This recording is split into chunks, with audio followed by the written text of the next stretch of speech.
Life is Strange released its first true trailer ahead of Gamescom 2018, and after the twists and turns of Max and Chloe's adventure plus the introduction of Captain Spirit, we had a good idea of what to expect.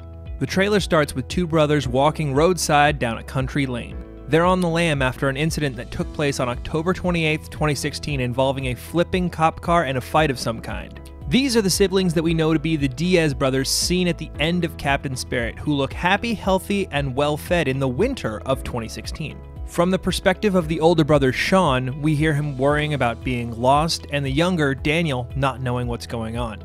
As they skip rocks and look inside abandoned cars, Sean talks about a truth that he can't let Daniel know.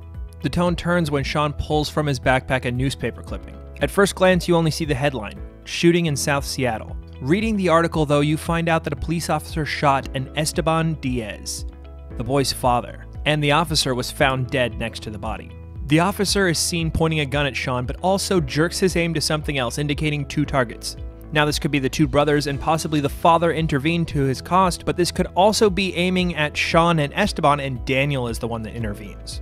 We see a flash of Sean punching an older kid, and this to me, along with the news clipping, indicates a racial profiling storyline. That could play into Sean's guilt as he may blame himself for his father's death. We see the officer dead on the ground, a flipped cop car, and Sean and Daniel fleeing the scene, and they begin their long trip south to Puerto Lobos, Mexico. From putting all the pieces together plus various info from Gamescom, I assume Daniel is the one with the powers this time, though you play as Sean. He's telekinetic in some way, but he doesn't realize it yet, and he may not even know that the cop was killed. I'm curious to see where in their journey south they meet Chris, but I'm also curious about this added bit of the news clipping. It mentions a teenage witness that was knocked unconscious and remains in hospital. Could this be the kid that Sean punched? Will he suddenly wake from a coma at the end of episode 3 or 4 and threaten to turn in the 9-year-old Daniel for murder?